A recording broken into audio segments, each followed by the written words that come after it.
Assalamualaikum warahmatullahi wabarakatuh. Perkenalkan, nama saya Hayani Saputri. Pertama-tama di sini saya akan menjelaskan tentang asal-usul ekonomi politik. Ilmu ekonomi pada awalnya tidak berdiri sendiri seperti sekarang, melainkan merupakan bagian dari ilmu ekonomi politik yang asal-usulnya berasal dari filsafat. Istilah ekonomi politik pertama kali diperkenalkan oleh Anthony de Montesquieu pada abad ke-17 dan semakin dikenal setelah Sir James Stewart menerbitkan buku Inquiry into the Principles of Political Economy pada tahun 1767. Sejak abad ke-14 hingga ke-16, Eropa mengalami perubahan besar dalam struktur ekonomi, dikenal sebagai masa transformasi besar, di mana sistem perdagangan perlahan menggantikan sistem feodalisme. Abad pencerahan pada abad ke-18 juga memberi pengaruh kuat terhadap lahirnya ekonomi politik, dengan gagasan ekonomi individu, akal, dan kemajuan sosial yang menjadi dasar utama pembangunan teori sosial dan ekonomi saat itu. Gagasan-gagasan tersebut menjadi pondasi awal dari teori-teori ekonomi politik modern yang berkembang selanjutnya. Baiklah, yang selanjutnya itu adalah skema dari ekonomi politik klasik. Nah, ekonomi politik klasik ini memiliki 3 aliran. Yang pertama itu ada Edmund Burke, yang kedua ada mazhab ekonomi neoklasik, yang ketiga ada Karl Marx. Nah, yang pertama ini Edmund Burke, di mana Edmund Burke ini memiliki pandangan bahwa ekonomi politik klasik ini lebih ke romantisme dan nasionalisme.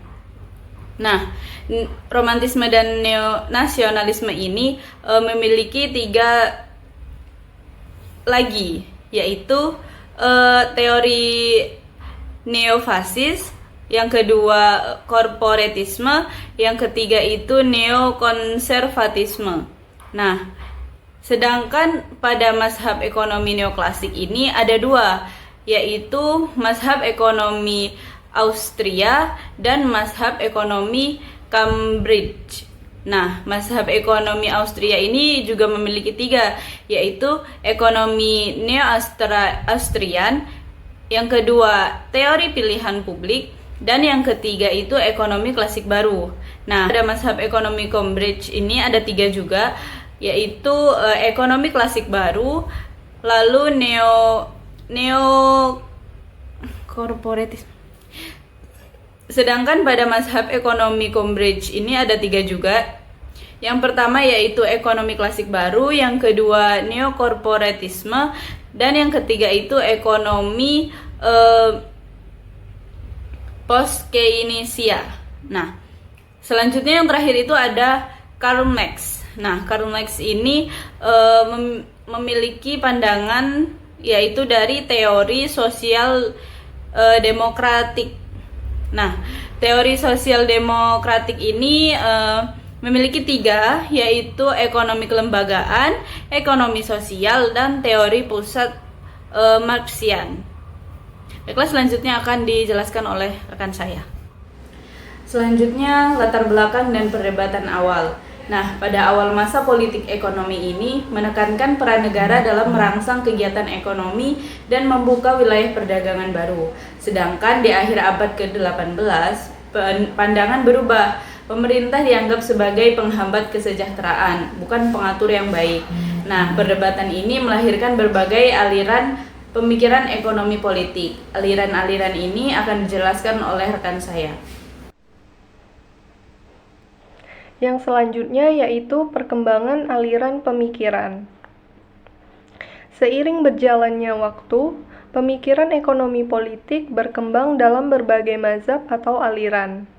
Secara umum, aliran ini terbagi menjadi 3, konservatif, klasik, dan radikal. Aliran konservatif, seperti yang dikembangkan Edmund Burke, menekankan pentingnya stabilitas sosial dan peran tradisi. Aliran klasik yang digagas oleh tokoh-tokoh seperti Adam Smith, David Ricardo, Thomas Malthus, dan Jean-Baptiste Say mendukung kebebasan individu dalam pasar dan mempercayai mekanisme pasar sebagai pengatur alamiah perekonomian. Sementara itu, aliran radikal yang dipelopori oleh tokoh seperti Karl Marx, William Godwin, dan Thomas Paine melihat struktur ekonomi sebagai arena konflik antara kelas pekerja dan pemilik modal. Perbedaan ketiga aliran ini menunjukkan bagaimana ekonomi politik memiliki dimensi analisis yang sangat luas, mencakup ideologi, sistem kekuasaan, dan relasi sosial dalam masyarakat. Baik, selanjutnya saya akan menjelaskan mengenai perbedaan ekonomi politik dan ekonomi murni. Ekonomi politik berbeda dengan ekonomi murni. Ekonomi politik melihat struktur kekuasaan sebagai faktor penting yang mempengaruhi dinamika ekonomi. Ia menempatkan ekonomi dalam konteks sosial dan politik, memperhatikan bagaimana kebijakan, institusi, dan relasi kekuasaan mempengaruhi kegiatan ekonomi seperti produksi, distribusi, perdagangan, dan konsumsi. Sementara itu, ilmu ekonomi murni cenderung memisahkan analisis ekonomi dari politik dan menganggap kondisi sosial seperti institusi sebagai sesuatu yang tetap. Pendekatan ekonomi murni berfokus pada efisiensi, rasionalitas individu, dan mekanisme pasar, sementara ekonomi politik lebih reflektif terhadap kekuasaan sosial dan struktur kekuasaan yang mengelilingi keputusan ekonomi. Oleh karena itu, pendekatan ekonomi politik seringkali digunakan untuk menganalisis ketimpangan, kebijakan yang tidak adil, serta peran negara dalam mengarahkan atau menghambat kesejahteraan masyarakat. Baiklah, selanjutnya itu ada definisi dan pendekatan ekonomi politik.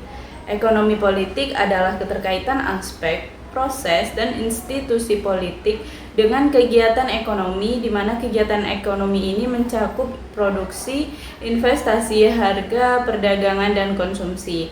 Nah, politik ini dipandang subordian terhadap ekonomi, dengan ekonomi sebagai cara bertindak dan politik sebagai ruang bertindak. Nah, analisis ekonomi dan politik ini tidak dicampur karena memiliki dasar dan logika yang berbeda, tetapi disandingkan untuk memahami alokasi sumber daya dan kebijakan. Selanjutnya ada pendekatan dalam ekonomi politik. Dalam praktiknya terdapat dua pendekatan utama yang digunakan dalam melihat kebijakan ekonomi. Pendekatan pertama adalah pendekatan kesejahteraan konvensional atau conventional welfare maximization, yang melihat negara sebagai aktor netral dan rasional yang bertugas sebagai memperbaiki kegagalan pasar untuk mencapai kesejahteraan umum. Negara dalam pendekatan ini diasumsikan tidak memiliki kepentingan pribadi dan selalu bertindak demi kepentingan publik. Sebaliknya, pendekatan kedua dikenal sebagai ekonomi politik baru atau neopolitical economy, yang beranggapan bahwa negara tidak selalu netral dan bahkan bisa menjadi sumber kegagalan. Pendekatan ini menekankan bahwa pentingnya melihat kepentingan pribadi para aktor politik seperti politisi, birokrat, kelompok penekan, dan pemilihan yang bisa mempengaruhi distribusi sumber daya. Oleh karena itu, pendekatan ini cenderung lebih realistis dan kritis dalam memahami dinamika kebijakan ekonomi dalam kehidupan nyata. Teori pilihan publik dalam ekonomi politik perspektif terbaru. Teori ini memandang pemerintah, politisi, dan birokrat sebagai aktor dengan kepentingan pribadi yang bertindak rasional untuk memaksimalkan keuntungan mereka, di mana politik dilihat sebagai pasar, masyarakat di sini sebagai pembeli kebijakan publik, sementara pemerintah dan partai politik sebagai penjual yang mencari dukungan suara. Nah, aplikasi metode ekonomi dalam analisis politik melihat semua kebijakan sebagai hasil dari distribusi ekonomi melalui pasar politik tersebut. Apa sih yang membuat pilihan publik itu berbeda? Nah, di sini ada beberapa karakteristik utama. Yang pertama, menjadikan individu sebagai pusat analisis politik, baik sebagai pemilih, politisi, maupun birokrat. Semua bertindak berdasarkan kepentingannya sendiri. Kemudian kepentingan langsung, yang dimana aktor negara cenderung mengabaikan pelayanan publik demi keuntungan pribadi, mengakibatkan tugas administrasi tidak dikerjakan dengan baik. Kemudian ada kepentingan tidak langsung, yang dimana menghasilkan ketidaksempurnaan distribusi dalam kebijakan. Nah, ini mempengaruhi sistem kelembagaan dalam jangka yang panjang. Asumsi-asumsi umum yang dipakai dalam teori pilihan publik. Yang pertama, kecukupan kepentingan material individu, memotivasi adanya perilaku ekonomi. Kemudian yang kedua, ada motif kecukupan tersebut lebih mudah dipahami dengan menggunakan teori ekonomi neoklasik. Kemudian yang ketiga, ada kecukupan kepentingan material individu yang sama memotivasi adanya perilaku politik. Kemudian yang keempat, di mana asumsi kecukupan ini memiliki kepentingan yang sama, sehingga lebih mudah dipahami dengan menggunakan teori neoklasik. Fondasi pemikiran teori pilihan publik. Di sini ada beberapa tokoh yang menjelaskan. Malarangeng 2002, teori pilihan rasional beranjak dari asumsi maksimalisasi kegunaan utility, yang dimana pengusaha mencari keuntungan, politisi mengejar kekuasaan. Kemudian Caporaso dan Levin tahun 1992, teori ini terbagi menjadi normatif, fokus pada desain aturan politik, dan positif, yang dimana fokus pada penjelasan perilaku politik nyata. Kemudian Streeton dan Orchard tahun 1994, asumsi dasarnya meliputi kecukupan kepentingan material individu sebagai motivasi perilaku ekonomi dan politik yang mudah dipahami melalui teori ekonomi neoklasik. Dampak pada kebijakan. Bagaimana sih politik bekerja dalam perspektif ini? Nah, kebijakan publik adalah hasil tawar-menawar kepentingan antara aktor yang bertindak untuk keuntungan diri sendiri. Politik ini menjadi arena persaingan, di mana semua pihak berusaha mendapatkan sumber daya publik melalui akses kekuasaan. Pemenang dalam sistem politik adalah mereka yang mampu memperoleh akses politik lebih luas untuk memaksimalkan posisi dalam struktur kekuasaan. Persaingan di arena publik. Semua pihak bersaing memperebutkan sumber daya publik. Struktur kekuasaan menjadi pusat dalam teori ekonomi politik. Akses politik yang lebih luas menentukan siapa yang menang dan siapa yang kalah. Nah, dalam teori pilihan publik ada dua jenis dibedakan. Yang pertama, teori lintas disiplin dengan istilah berbeda, yang dimana mencakup public choice, rational choice theory, kemudian expected utility theory.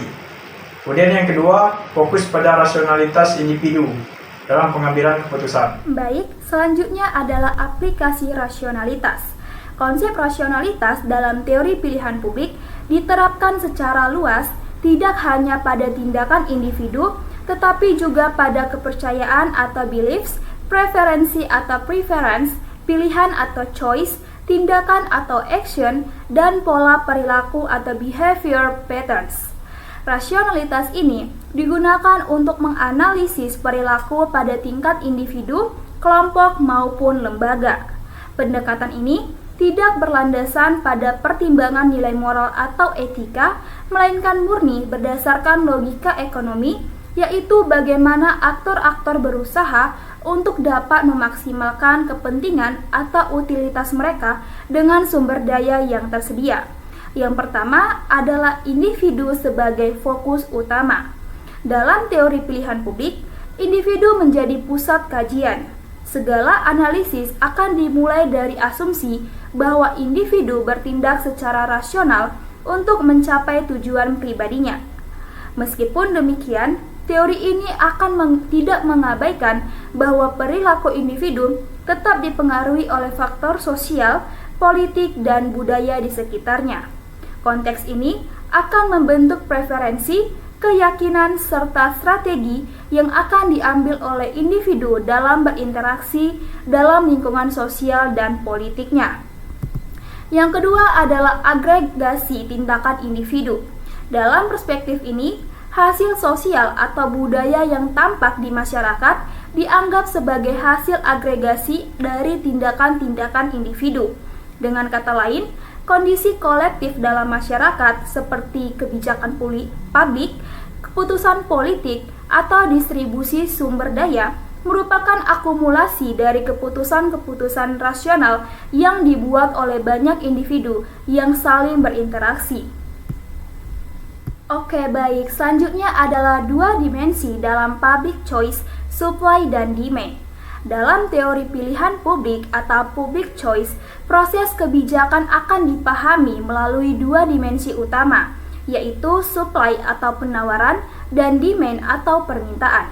Jika dilihat dari sisi supply atau penawaran, supply ini merujuk pada bagaimana kekuasaan atau kebijakan yang ditawarkan kepada publik dan siapa yang akan menjadi aktor penentu dalam proses tersebut. Ada dua tipe pusat kekuasaan dalam dimensi ini. Yang pertama adalah elected centers of power atau pusat kekuasaan yang dipilih, yang meliputi aktor-aktor seperti pemerintah, legislatif, dan pejabat publik yang dipilih melalui proses demokratis atau pemilihan umum. Yang kedua, mereka sangat responsif terhadap kepentingan publik karena bergantung pada dukungan pemilih dan tekanan dari kelompok masyarakat untuk mempertahankan jabatan mereka. Yang kedua adalah pusat elected centers of power atau pusat kekuasaan yang tidak dipilih, meliputi lembaga-lembaga independen seperti Bank Sentral, Badan Pengawas, serta organisasi internasional seperti IMF atau WHO, di mana mereka kurang responsif terhadap pemilihan umum dan lebih sering hanya merespons tekanan dari kelompok kepentingan tertentu atau elit kebijakan. Jika dilihat dari responsivitas, elected center ini lebih sensitif terhadap tuntutan pemilihan umum dan berbagai kelompok penekan. Sedangkan non-elected centers akan cenderung lebih memperhatikan kebutuhan dan tekanan dari kelompok-kelompok kepentingan spesifikasi dan bukan dari masyarakat luas. Dan jika kita lihat dari sisi demand atau permintaan, di mana hal ini menjelaskan siapa yang akan mendorong atau meminta perubahan atau penerapan dari kebijakan tertentu, di mana aktor utamanya yaitu yang pertama adalah pemilih atau voters, di mana individu dalam masyarakat yang menggunakan hak suara untuk mempengaruhi arah kebijakan publik. Mereka akan menyuarakan preferensi mereka melalui pemilu, referendum, atau mekanisme partisipasi demokratis lainnya. Yang kedua adalah kelompok penekan atau pressure groups, di mana organisasi atau sekelompok individu yang menggunakan sumber daya seperti dana, lobby, atau kampanye media untuk mempengaruhi pembuat kebijakan agar mengambil keputusan yang menguntungkan kepentingan mereka. Contohnya itu meliputi serikat buruh, asosiasi industri, kelompok lingkungan hidup, dan sebagainya. Jadi intinya adalah dalam perspektif teori pilihan publik, kebijakan publik ini dapat berbentuk dari interaksi antara penawaran kekuasaan oleh aktor-aktor politik dan administratif, serta permintaan dari pemilih dan kelompok kepentingan yang akan berusaha untuk mempengaruhi keputusan-keputusan tersebut. Selanjutnya kita akan membahas tentang pola organisasi aktor dalam public choice, di mana dalam teori pilihan publik, aktor-aktor yang terlibat dalam proses kebijakan akan memiliki pola organisasi yang berbeda. Yang pertama adalah pemilih atau voters. Pemilih umumnya tidak terorganisir, di mana mereka akan bertindak sebagai individu yang berinteraksi langsung dengan politisi, terutama melalui mekanisme pemilu. Karena tidak adanya struktur organisasi yang kuat, maka kekuatan pemilih cenderung tersebar dan kurang terkoordinasi dalam mempengaruhi kebijakan secara langsung. Yang kedua adalah kelompok penekan atau pressure group, di mana berbeda dengan pemilih, kelompok penekan sangat terorganisir. Mereka memiliki struktur internal, sumber daya, dan strategi yang terorganisir dengan baik untuk mempengaruhi kebijakan. Mereka dapat melakukan lobby, pendanaan kampanye, atau tekanan politik lainnya secara sistematis untuk mencapai tujuan mereka. Kalau kita lihat dari motivasi politisi menurut Niskanen pada tahun 1973, di mana menurut William Niskanen dalam teorinya pada tahun 1973, politisi tidak akan bertindak secara altruistik atau tidak semata-mata demi kepentingan publik, melainkan lebih didorong oleh kepentingan pribadi. Motivasi utama politisi ini meliputi yang pertama adalah gaji. Politisi tentu ingin mempertahankan atau meningkatkan pendapatan mereka melalui posisi yang mereka pegang. Yang kedua adalah reputasi, yaitu membangun citra positif di mata publik dan sesama elit publik untuk menjadi penting untuk keberlangsungan karir mereka. Yang ketiga adalah kekuasaan. Politisi akan termotivasi untuk memperluas pengaruh mereka dalam sistem politik. Dan yang terakhir adalah kontrol atau birokrasi, yaitu menguasai birokrasi memberi kepentingan politisi kemampuan untuk mengimplementasikan kebijakan yang dapat memperkuat posisi mereka sendiri. Teori public choice ini menekankan bahwa banyak kasus atau tindakan politisi itu lebih didasarkan pada logika kepentingan pribadi ini dan bukan semata-mata karena kepedulian terhadap kesejahteraan publik. Baik, selanjutnya di sini kami juga telah mencantumkan tabel yaitu perbandingan paradigma ekonomi klasik dan pilihan publik, di mana ada variabel, terus ada ekonomi klasik dan pilihan publik. Jika kita lihat dari variabel pemasok atau supplier, di mana ekonomi klasik itu pemasoknya adalah produsen, pengusaha, dan distributor. Sedangkan dari pilihan publik yaitu adalah politisi, parpol, birokrasi, dan pemerintah. Jika dilihat dari sisi peminta atau demander, kalau dari ekonomi publik yaitu adalah pemilih atau voters, sedangkan dari ekonomi klasik yaitu ada konsumen. Jika dilihat dari variabel jenis komoditas, ekonomi klasik yaitu adalah komoditas individu atau private goods, sedangkan pilihan publik yaitu adalah komoditas publik yaitu public goods.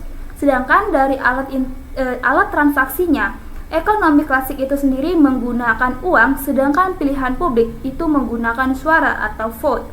Dari jenis transaksinya, ekonomi klasik itu menggunakan transaksi sukarela, sedangkan pilihan publik itu menggunakan politik sebagai pertukarannya. Oke, baik. Selanjutnya yaitu adalah pendekatan pilihan publik terhadap kegagalan pemerintah. Dalam pendekatan pilihan publik atau public choice, intervensi pemerintah tidak selalu dianggap efektif, dan bahkan justru pendekatan ini akan menyoroti bahwa sektor publik seringkali menghadapi kegagalan, baik dalam merancang maupun melaksanakan kebijakan. Menurut Oudot tahun 2001, kegagalan pemerintah dapat dikategorikan menjadi 3 bentuk utama, yaitu yang pertama adalah ketidakmungkinan yang melekat. Pemerintah seringkali mengalami kesulitan dalam melakukan sesuatu secara sederhana dan efisien. Kompleksitas masalah publik, birokrasi yang besar, serta beragam kepentingan yang harus diakomodasikan membuat pemerintah sulit untuk mencapai hasil yang cepat dan efektif. Yang kedua adalah kegagalan politik, yaitu meskipun tujuan dari intervensi pemerintah sering sekali bermaksud baik, seperti memperbaiki ketidakadilan dan meningkatkan kesejahteraan masyarakat, namun rintangan politik seperti tarik-menarik kepentingan, konflik partai, atau pengaruh kelompok tertentu seringkali menghambat pencapaian tujuan tersebut. Kebijakan akhirnya tidak efektif atau bahkan menyimpang dari maksud awal. Yang ketiga adalah kegagalan birokrasi. Birokrasi yang menjadi pelaksana kebijakan seringkali tidak mampu menjalankan tugasnya dengan baik. Hambatan administrasi, kurangnya inovasi, inefisiensi, serta ketidakjelasan tanggung jawab membuat kebijakan yang telah dirancang tidak tercapai sesuai dengan harapan. Akibat dari kegagalan pemerintah yaitu munculnya sinisme terhadap peran negara. Banyak pihak yang mulai meragukan efektivitas pemerintah dalam mengelola masalah publik. Sebagai alternatifnya, Pendekatan mekanisme pasar yang mengandalkan kekuatan persaingan dan pilihan individu sering dianggap sebagai solusi yang lebih efisien untuk mengalokasikan sumber daya dan memenuhi kebutuhan masyarakat. Selanjutnya saya akan menjelaskan tentang teori Rentschking, di mana teori Rentschking adalah teori pilihan publik yang mengaitkan konsep ekonomi klasik dengan politik. Konsep ini yaitu pendapatan atau income berubah menjadi perburuan rent atau Rentschking. Penting untuk memahami perilaku pengusaha, politisi, kelompok kepentingan. Yang selanjutnya kita akan membahas tentang asal-usul Rentschking, di mana pertama kali dikenalkan oleh Kruger 1974 dan dikembangkan oleh Bhagawati 1982 dan Srinivasan 1992. Berkaitan dengan upaya memperoleh kuota impor yang menguntungkan secara ekonomi. Pengertian Rentschking sendiri adalah upaya untuk mempengaruhi kebijakan demi keuntungan pribadi atau kelompok, di mana contohnya yaitu menyewakan tanah, mesin, atau aset lainnya. Definisi umum Rentschking adalah usaha individu atau kelompok untuk meningkatkan pendapatan lewat regulasi pemerintah. Menurut Khan dan Jomo tahun 2000 serta Wong tahun 2011, Rentschking muncul ketika pendapatan diperoleh bukan dari kompetisi pasar. Selanjutnya yaitu Rentschking dalam ekonomi klasik dipandang negatif karena menimbulkan kerugian ekonomi, namun bisa juga dianggap positif jika mendorong aktivitas ekonomi lainnya atau simultan. Rentschking dalam ekonomi politik yaitu tidak netral atau cenderung negatif. Setiap kelompok kepentingan atau self-interest berusaha mendapatkan keuntungan dengan usaha minimal lobby, di mana lobby dan sumber daya politik ini dipakai demi keuntungan pribadi. Selanjutnya akan dijelaskan oleh teman saya. Dampak negatif dari Rentschking. Yang pertama, Rentschking sering menghambat produktivitas. Yang kedua, pendapatan diperoleh tanpa peningkatan produktivitas itu sendiri. Dan yang ketiga, meningkatkan distorsi dalam kesejahteraan. Nah, keuntungan pemilik rente. Keuntungan ini terdapat dua macam. Yang pertama, mendapatkan laba bersih. Dan yang kedua, mencegah masuknya pesaing pasar. Nah, kemudian ada gambar 6.1 yaitu biaya-biaya monopoli. Diagram menunjukkan bahwa biaya monopoli terhadap harga dan kuantitas. Titik dari Q1 pasar kompetitif yaitu titik Q1 sama dengan hasil dari pasar monopoli. Harga P1 lebih tinggi dari P menunjukkan kerugian dari dan efisiensi. Dan kemudian ada sumbu horizontal yaitu jumlah komoditas, contohnya yaitu gandum, dan ada garis DD atau kurva permintaan, garis CC yaitu kurva biaya, dan terakhir itu perbandingan antara pasar kompetitif dan monopoli menunjukkan efisiensi dari akibat monopoli itu sendiri. Nah, adapun konsekuensi Rentschking. Yang pertama, produsen dapat membatasi produksi Q1 dan juga menaikkan harga atau P1. Nah, konsekuensinya redistribusi keuntungan dari konsumen ke pemilik monopoli. Kemudian kerugian sosial atau dead wage loss akibat hilangnya efisiensi. Kemudian representasi dalam grafik segitiga kerugian efisiensi. Nah, contoh praktik dari Rentschking. Misalnya, pejabat menjual posisi atau jabatan, maka birokrasi tidak akan berjalan. Nah, kemudian sumber daya yang dikuasai tanpa kompetensi akan menurunkan kinerja dari ekonomi itu sendiri. Nah, ketiga, contoh nyata di negara berkembang, termasuk dalam perekrutan tenaga kerja. Nah, kemudian ada rekomendasi dari Kruger. Yang pertama, itu ganti kebijakan lisensi impor dengan kebijakan tarif impor. Kemudian tujuan meminimalkan praktik dari Rentschking. Yang ketiga ada lisensi impor yang rawan disalahgunakan hanya untuk menguntungkan pemilik koneksi. Dan yang terakhir ada tarif impor lebih transparan dan tidak memerlukan penunjukan khusus. Nah, di sini ada rekomendasi Kruger terkait dengan kebijakan impor. Nah, rekomendasi utama yaitu ganti kebijakan lisensi impor menjadi kebijakan tarif impor. Tujuan utama yaitu meminimalkan perilaku mencari rente. Nah, adapun masalah pada kebijakan lisensi. Yang pertama itu mudahnya dimasuki oleh pemburu rente. Kemudian hanya individu yang dengan akses ke pembuat kebijakan membuat keuntungan tanpa izin. Nah, yang ketiga, pemilik lisensi belum tentu kompeten atau tujuan kebijakan bisa gagal atau jumlah dan harga barang tidak sesuai. Adapun keunggulan kebijakan tarif impor. Yang pertama, memberi peluang bagi semua pelaku ekonomi. Nah, yang kedua, itu menghindari ketergantungan pada akses politik atau hubungan personal. Nah, yang terakhir, tidak membuka ruang bagi pemburu rente masuk dalam proses kebijakan. Selanjutnya kita akan membahas tentang perilaku mencari rent menurut Krueger, di mana masyarakat akan mengalokasikan sumber daya alamnya untuk menangkap peluang hak milik atau property right yang ditawarkan oleh pemerintah. Setiap kelompok atau individu pasti akan berupaya mempertahankan posisi mereka yang menguntungkan. Dalam pemerintahan sendiri terdapat kepentingan-kepentingan yang berbeda. Pencegahan pemburu rate, Burchain, dan Gridle, di mana regulasi untuk pasar yang sempurna ada 3, yaitu hilangnya hambatan masuk pasar atau no barrier to entry. Yang kedua ada tingkat persaingan antar pelaku usaha. Dampak hilangnya hambatan ini di mana pemburu rent akan hilang jika semua pelaku dapat bersaing secara adil. Selanjutnya kita akan membahas tentang akibat adanya hambatan dari rent tadi, maka muncul pasar baru bagi pencari rent. Yang kedua ada pelaku usaha akan mencari jalan pintas dengan mempengaruhi pemerintah agar bisa masuk ke pasar.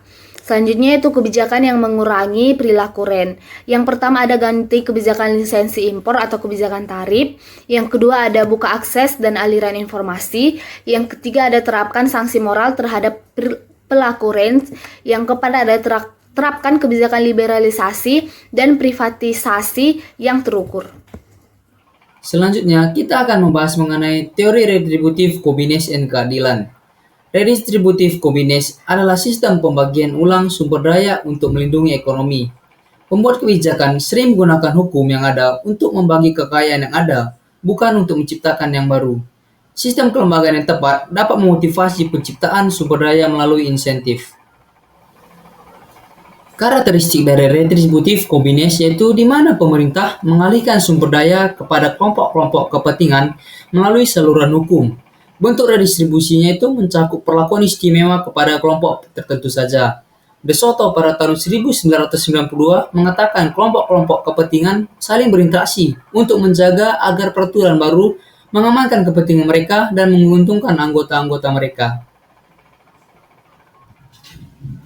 Kita akan menganalisis dan melihat dampak dari kebijakan redistributif kombinasi ini, di mana persaingan memperoleh hak-hak khusus ini berujung kepada pembuatan peraturan yang mengakibatkan pemborosan. De Soto meneliti realitas di negara-negara berkembang, di mana regulasi yang diciptakan pemerintah semata-mata hanya untuk memenuhi kebutuhan rentenir saja.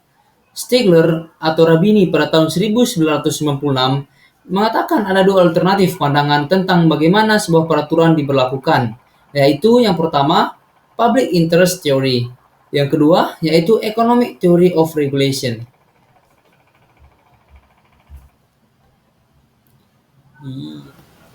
Dalam sistem politik yang demokratis, sistem politik bisa menjadi medium yang tepat bagi penduduknya. Namun, masalah pemanfaatan hukum bagi kepentingan kelompok tertentu tetap muncul. Perubahan pada susunan dan pimpinan puncak direksi perusahaan sering disebabkan oleh perubahan dalam pemerintahan. Dari poin-poin PPT yang sudah dijelaskan, saya menyimpulkan bahwasanya yang pertama, hubungan teori redistributif combines dan teori keadilan Rawls. Teori redistributif combines melihat negara sebagai pengelola kebijakan ekonomi, namun dalam praktiknya negara sering berpihak karena kepentingan politik, sehingga kebijakan tidak netral dan menciptakan ketidakadilan. Yang kedua, ketimpangan kekuasaan ekonomi. Dalam sistem kapitalis, kelompok yang memiliki modal besar lebih mampu mempengaruhi kebijakan negara, sehingga memperkuat struktur ekonomi yang timpang dan melemahkan kesempatan untuk kecil. Yang ketiga, prinsip-prinsip teori keadilan John Rawls. Rawls menetapkan 2 prinsip keadilan, kebebasan dasar yang setara bagi semua, dan ketimpangan ekonomi yang hanya boleh terjadi jika menguntungkan pihak paling lemah dan posisi terbuka untuk semua. Yang keempat, kritik terhadap kebijakan yang tidak patut. Kebijakan yang logis secara rasional tetap bisa dianggap tidak adil jika mengandung ketidakpatutan. Keadilan menurut Rawls harus memenuhi standar fairness, bukan hanya efektivitas. Yang kelima, God comes from what is right. Rawls menekankan bahwa kebaikan berasal dari apa yang benar secara moral, sehingga prinsip politik harus berdasarkan kebenaran, bukan sekedar hasil atau keuntungan praktis. Yang keenam, keadilan prosedural versus keadilan sosial. Keadilan prosedural fokus pada proses yang adil, sementara keadilan sosial menilai hasil dari distribusi akhir kekayaan dan kesempatan dalam masyarakat untuk memastikan keadilan. Ketidakberpihakan dalam kontrak sosial. Dalam teori Rawls, prinsip keadilan harus disusun dalam kondisi ketidaktahuan tentang status sosial agar negosiasi adil dan bebas dari kepentingan kelompok tertentu. Yang kedelapan, kritik Rawls terhadap teori Adam Smith. Rawls mengkritik pasar bebas Adam Smith karena menciptakan kesetaraan formal, sementara ketidaksetaraan nyata tetap terjadi akibat perbedaan bakat dan kondisi sosial. Yang kesembilan, kelemahan sistem kebebasan kodrati. Sistem kebebasan kodrati memungkinkan distribusi kekayaan ditentukan oleh keberuntungan alami dan sosial, yang secara moral dianggap Rawls sebagai ketidakadilan. Yang ke-10 atau yang terakhir, pasar bebas sebagai sistem tidak adil. Menurut Rawls, pasar bebas tanpa koreksi tetap menciptakan ketimpangan karena faktor bawaan antar individu, sehingga negara harus mengintervensi untuk mencapai keadilan distribusi. Audio Jungle.